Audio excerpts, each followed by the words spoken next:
Texto. Olá, pessoal. Espero que todos estejam bem. Hoje quero compartilhar algo que Deus colocou em meu coração. Você já parou para pensar como, muitas vezes, parece que estamos sempre insatisfeitos? Pense nisso. Parece que sempre falta algo na nossa vida, mesmo quando não conseguimos definir exatamente o que é. Você pode estar rodeado de pessoas que te amam, com suas necessidades físicas e materiais atendidas, mas ainda assim sentir um vazio. Já experimentou isso? Esse sentimento, irmãos, é muito comum.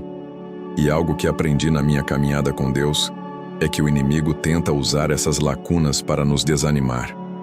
Ele percebe quando Deus está prestes a agir em nossa vida. Não, ele não lê nossos pensamentos, mas ele sabe quando grandes coisas estão por vir. Um exemplo poderoso disso é a história de Daniel. Ele jejuou e orou por 21 dias esperando uma resposta que só chegou no último instante. Por que demorou? A Bíblia nos revela que houve uma batalha espiritual no céu e o inimigo lutava para impedir que a bênção chegasse. O que quero dizer com isso? O inimigo reconhece quando Deus está preparando algo incrível para você, e ele fará de tudo para te desanimar, roubar a sua paz e impedir que você desfrute das promessas que já foram liberadas. Mas ouça bem, Deus tem promessas maravilhosas para a sua vida. Ele tem planos infinitamente maiores do que você pode pedir ou imaginar. E isso está em Efésios 3:20. Deus é poderoso para fazer muito mais além daquilo que pedimos ou sonhamos. Só que existe um detalhe. Enquanto Deus está trabalhando, o diabo está agindo para cegar você. Ele quer desviar o seu olhar do que Deus já fez e está fazendo. Seja no tempo de espera, no tempo de dificuldade, ou mesmo quando você já recebeu bênçãos, o propósito do inimigo é sempre o mesmo: roubar sua paz. E sabe que, irmãos, Deus colocou uma palavra muito forte no meu coração, e eu preciso compartilhar com você. Se você está aqui hoje, não é por acaso. Deus marcou este momento para falar algo muito especial ao seu coração. E antes de começarmos, quero aproveitar para te convidar a se inscrever no meu canal. Todos os dias temos orações da manhã, orações da noite e mensagens para fortalecer sua caminhada com Deus. Participe também da nossa lista de oração e deixe seu pedido nos comentários. Agora, voltando ao tema de hoje, existe algo poderoso que percebemos na Bíblia. Deus, mesmo sendo todo-poderoso e conhecendo todas as coisas, continua fazendo perguntas ao ser humano. Já reparou nisso? Pare para pensar. Por que Deus faz perguntas se ele já sabe de tudo? A verdade é que quando Deus pergunta algo, não é porque ele precisa de informações, mas porque ele quer que nós enxerguemos algo sobre nós mesmos. Ele nos faz refletir. Pense comigo. Lembra de Adão e Eva no jardim do Éden? Quando eles pecaram, escolheram se esconder de Deus. Mas Deus, em sua misericórdia, foi ao encontro deles e perguntou: Adão, onde estás? Irmãos, é claro que ele sabia exatamente onde Adão estava escondido. O objetivo de Deus não era obter uma resposta, mas levar Adão a refletir sobre sua condição. Isso serve para nós hoje. Muitas vezes, parece que Deus nos faz perguntas para que enfrentemos a verdade de onde estamos e de como dependemos dele. Talvez você esteja no fundo do poço. Parece que só existe escuridão ao seu redor e você não consegue enxergar saída. Mas sabe o que eu quero te dizer hoje? O fundo do poço, apesar de parecer terrível, pode ser o lugar mais privilegiado. Sabe por quê? Porque é lá que chegamos ao fim de nossas próprias forças e só nos resta olhar para o céu, para o alto, onde está o nosso socorro. É no fundo do poço que nossa total dependência de Deus se torna clara. Amém? Isso me faz lembrar do apóstolo Pedro, alguém que também passou pelo fundo do poço. Pedro, em sua imaturidade, era orgulhoso e impulsivo. Ele chegou a declarar a Jesus: Senhor, eu nunca te abandonarei. Eu vou contigo até a morte. Mas poucos momentos depois vemos Pedro falhando. Ele negou conhecer Jesus 3 vezes. O que aconteceu ali? Pedro confiava demais na sua própria força e não entendia ainda o que significava depender de Deus. Irmãos, isso acontece conosco também. Muitas vezes, o inimigo usa pessoas próximas para nos desanimar. Pode ser alguém da sua família, do trabalho ou até da igreja. Você está vivendo algo que Deus te deu, algo sobrenatural, e então aparece alguém para tirar o brilho disso. Dizem coisas como: "Ah, isso foi sorte", ou "Isso só aconteceu porque você trabalhou duro, não tem nada de especial nisso". O diabo usa essas palavras para tentar roubar a glória de Deus e frustrar o seu coração. Isso porque nem todos enxergam com os olhos espirituais. O problema é que muitas vezes damos mais atenção ao que não temos. Vamos acumulando frustrações e nos esquecemos de ser gratos por aquilo que já temos. Deus é tão bom que nos abençoa continuamente, mas o inimigo quer que foquemos naquilo que falta. É por isso que uma das perguntas mais comuns na Bíblia é: o que você tem na sua mão? Deus não quer que você olhe para o que você acha que está faltando, mas sim para os talentos, recursos e ferramentas que Ele já colocou na sua vida. Um exemplo claro disso é a vida de Moisés. A Bíblia nos conta que Moisés estava frustrado. Ele tinha matado um egípcio, fugido para o deserto e passado 40 anos cuidando de ovelhas. Aos olhos humanos, ele estava num lugar de fracasso, um homem sem esperanças. Foi nesse momento que Deus se revelou a ele na sarça ardente. Deus ouviu cada uma das desculpas de Moisés, mas não reforçou suas inseguranças e tampouco deu explicações extensas. Ao invés disso, Deus fez uma pergunta extremamente simples: o que você tem na sua mão? Moisés respondeu: um cajado. Aquele objeto comum, que parecia insignificante, representava o sustento de Moisés no deserto. Era apenas um pedaço de madeira, usado para pastorear ovelhas, mas Deus mostrou que ele pode transformar algo comum em um instrumento extraordinário. Aquele mesmo cajado nas mãos de Deus realizou milagres que marcaram a história. Foi com ele que Moisés dividiu o Mar Vermelho. Foi com ele que as águas brotaram da rocha no deserto. E foi com aquele cajado que Deus mostrou sinais e maravilhas, derrotando o poder de Faraó no Egito. Irmãos, percebem o que aconteceu aqui? Moisés estava focado nas suas limitações, mas Deus o fez olhar para o que ele já tinha. Deus queria que ele usasse aquilo que estava em suas mãos, por menor que parecesse. Isso me faz refletir sobre quantas vezes nos esquecemos dos cajados da nossa própria vida. Talvez você esteja enfrentando dificuldades e pensando que não tem os recursos necessários para vencê-las. Mas hoje Deus te pergunta: o que você tem na sua mão? Pode ser que, assim como Moisés, você menospreze o que já possui, achando que é algo pequeno ou sem importância.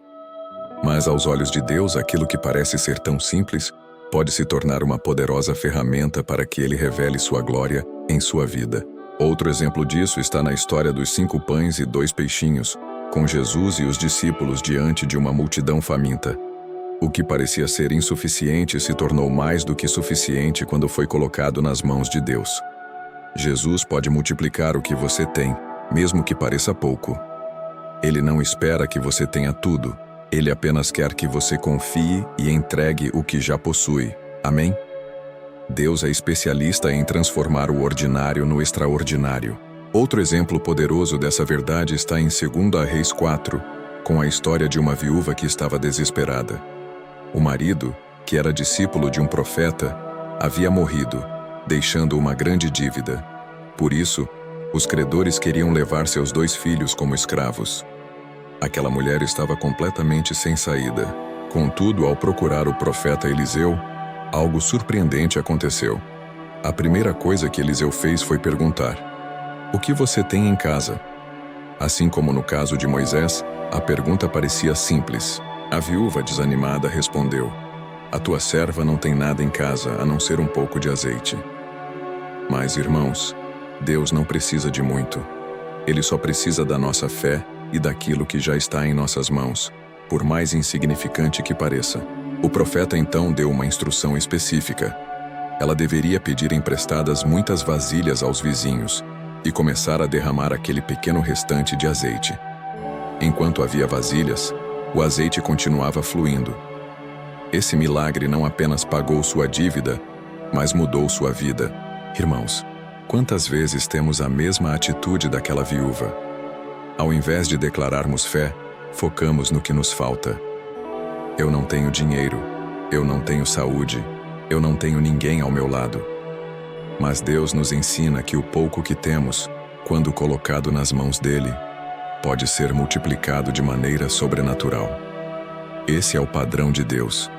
Moisés tinha apenas um cajado, a viúva tinha apenas um pouco de azeite e os discípulos tinham poucos pães e peixes. Mas em cada caso, Deus fez grandes milagres. O Senhor também quer nos ensinar algo profundo aqui. Milagres começam com aquilo que já temos. Enquanto olharmos apenas para as nossas necessidades e ignorarmos o que Deus já nos deu, ficaremos estagnados. Deus trabalha onde há gratidão, dependência e ação. Ele não quer que você apenas reclame ou espere. Ele quer que você use o que tem e confie que Ele pode multiplicar isso de forma extraordinária. Deus é fiel para completar sua obra em você. Amém? Esse princípio de confiar no que já temos em mãos também se aplica a nós hoje, no meio das nossas frustrações. Muitas vezes, enfrentamos situações onde parece que nada está funcionando. Lembro dos discípulos pescando a noite inteira sem sucesso. Pela manhã, Jesus os encontrou e disse: "Lancem as redes em águas mais profundas." Eles poderiam ter desistido, afinal já tinham tentado e falhado. Mas Pedro respondeu: "Já tentamos, Senhor, mas sob a tua palavra lançaremos as redes." E o milagre aconteceu. Quantas vezes estamos exatamente como os discípulos, cansados e frustrados pelas nossas tentativas? Passamos noites pescando e nada conseguimos. Em momentos assim, parece que é impossível avançar. No entanto, quando obedecemos à palavra de Deus, mesmo em meio ao cansaço ou à dúvida, os resultados são surpreendentes.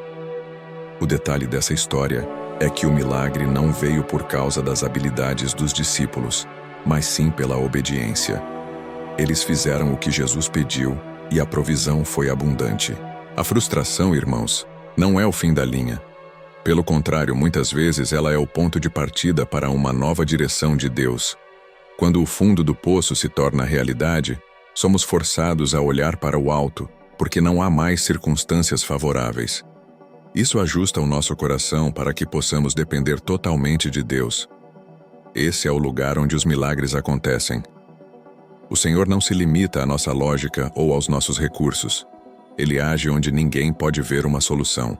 Deus quer que você receba essa verdade hoje. O sobrenatural vem através da rendição. Quando entregamos a Ele o controle das nossas vidas e confiamos no que temos, mesmo que pareça pouco, Ele faz o impossível. Assim como no caso de Pedro, o que parecia ser mais um dia de fracasso, tornou-se o dia do maior milagre. Talvez a sua situação hoje seja semelhante, mas lembre-se, Deus pode transformar sua maior dificuldade em um testemunho poderoso. Ore, confie e veja o que Ele fará. Amém? Agora, voltando ao exemplo de Moisés, a Bíblia deixa claro que ele também precisou aprender a confiar em Deus no meio da sua maior crise. Ele havia fugido para o deserto após matar um egípcio e passou 40 anos ali, cuidando de ovelhas. Talvez, aos olhos de Moisés, aquele fosse o tempo do seu fracasso, de suas oportunidades perdidas. Ele estava frustrado, suas ambições tinham morrido. Mas foi exatamente nesse cenário que Deus se revelou a ele pela sarça ardente e o chamou para libertar o povo de Israel. Quando Deus entregou essa missão a Moisés, ele começou a apresentar desculpas. Ele disse: "Quem sou eu para libertar o povo?" E depois: "Eles não vão acreditar em mim." Até mencionou sua dificuldade em falar, dizendo que tinha a língua pesada. Moisés estava tão focado nas suas limitações que não conseguia enxergar o que Deus já havia colocado em suas mãos. Foi nesse momento que o Senhor fez aquela pergunta simples, mas tão profunda: "O que você tem na sua mão?" Ele respondeu: "Um cajado." O que Moisés via era apenas um pedaço de madeira, algo comum e sem importância. Mas Deus via um instrumento poderoso, capaz de operar milagres. E ele mostrou a Moisés que aquele cajado serviria para realizar sinais e provar que ele estava no controle. Não era sobre o cajado em si, mas sobre o que Deus podia fazer através dele. Irmãos, isso nos ensina que o problema não é o que temos, mas a maneira como vemos o que está em nossas mãos. Quando confiamos no poder de Deus, até o comum se torna extraordinário. O mesmo princípio pode ser aplicado à nossa vida hoje. O que Deus colocou em suas mãos? Talvez você ache que é pouco ou simples demais. Talvez sejam pequenos talentos, recursos limitados, ou até mesmo uma oportunidade que parece insignificante. Mas Deus não precisa de muito para operar o impossível. Ele só precisa da sua fé e da sua disposição para agir. Pare de olhar para o que falta e comece a agradecer pelo que já tem. Deus é fiel para multiplicar suas forças e te ajudar. Outro exemplo poderoso desse padrão divino está em 2 Reis 4, onde encontramos a história da viúva do discípulo de um profeta. Angustiada e sem saída, ela procurou o profeta Eliseu, pois os credores queriam levar seus filhos como escravos. Eliseu não entregou a ela uma solução imediata. Ao invés disso, ele perguntou: "O que você tem em casa?" Aquela mulher, desanimada, respondeu: "Sua serva não tem nada em casa, a não ser uma vasilha de azeite." Era pouco, mas foi o suficiente para Deus agir. O profeta então deu uma orientação que exigia fé. Ele pediu que ela pegasse vasilhas emprestadas com os vizinhos e começasse a despejar o azeite que tinha. Enquanto havia vasilhas, o azeite não parava de fluir. Deus multiplicou aquele pequeno recurso de forma tão extraordinária que ela conseguiu pagar toda a dívida e ainda viver do que sobrou. Isso nos ensina algo muito importante. Deus usa o que já temos. Não importa o quão pequeno pareça. Ele é especialista em fazer muito com pouco. Quantas vezes, como aquela viúva, olhamos para o que não temos, ao invés de confiar naquilo que está em nossas mãos? Dizemos: "Eu não tenho recursos. Eu não tenho talento suficiente. Eu não sei como sair dessa situação." Mas Deus não nos pergunta o que está faltando. Ele pergunta o que já temos. E é por meio disso que Ele opera.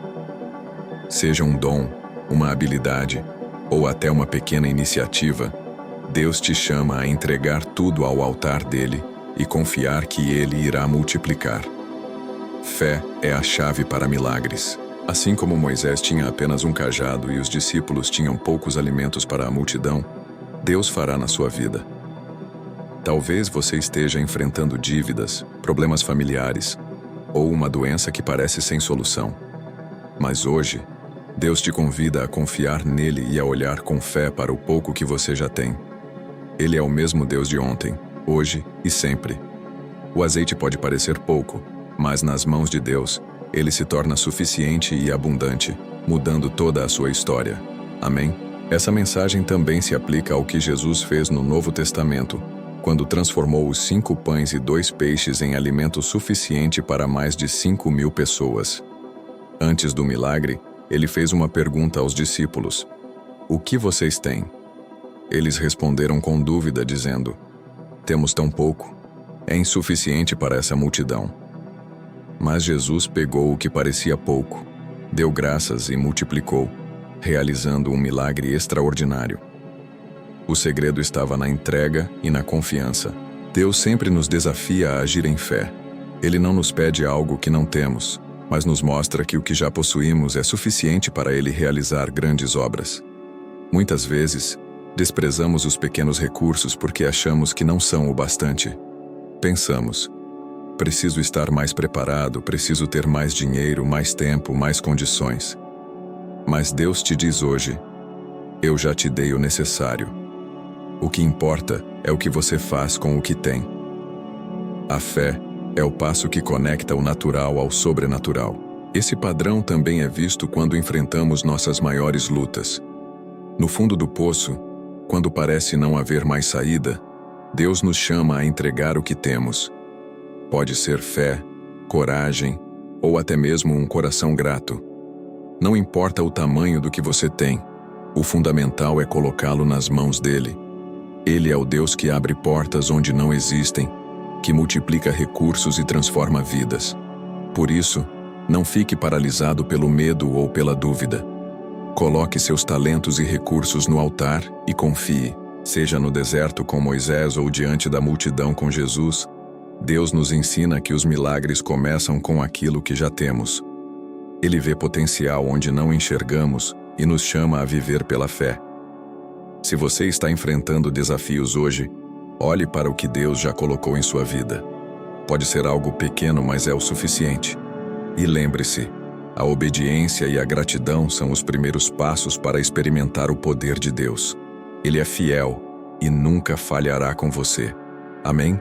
Por fim, irmãos, quero te lembrar de que os recursos nas mãos de Deus se tornam poderosos. Moisés, Pedro, a viúva e os discípulos nos mostram que o ponto de partida do milagre não está no que falta, mas naquilo que já temos. Deus não é limitado pelos nossos recursos ou pela falta deles. Ele é o Criador de tudo e pode fazer o impossível acontecer. Mas Ele deseja que confiemos nele, entregando o que temos com um coração cheio de gratidão e fé. É isso que destrava o mover de Deus em nossas vidas. A chave para esse tipo de fé é reconhecer que tudo o que temos vem de Deus. Muitas vezes, acumulamos bênçãos ao longo da vida e esquecemos de agradecer pelo que já recebemos. Nos preocupamos apenas com o que queremos alcançar, mas Deus nos chama hoje a mudar essa mentalidade. Ele diz em sua palavra: quem é fiel no pouco será colocado sobre o muito. Antes de pedirmos por mais, precisamos aprender a ser gratos e bons administradores daquilo que já foi confiado a nós. A gratidão abre portas no reino de Deus. Pense agora na sua própria vida. O que você tem considerado insuficiente ou desprezível? Um talento, uma oportunidade, talvez até uma situação simples no seu dia a dia? Reflita e entregue tudo a Deus. Mesmo que você ache que é pouco, lembre-se de que o azeite da viúva e o cajado de Moisés também pareciam pequenos. Mas Deus usou esses símbolos de maneira grandiosa para demonstrar seu poder. Com ele, aquilo que é pequeno aos olhos humanos pode se tornar grande. Confie e entregue, que essa mensagem fique gravada no seu coração. Deus te chama para um nível mais profundo de fé e obediência. Ele quer que você enxergue o que já tem e confie que Ele pode multiplicar e fazer muito mais, além do que você imagina. Ore, agradeça e use o que está em suas mãos. Não subestime o que Ele colocou na sua vida. Ele é fiel e o milagre está a um passo de obediência. Que Deus abençoe poderosamente sua jornada. Amém? Fique firme, porque Ele está contigo em todos os momentos.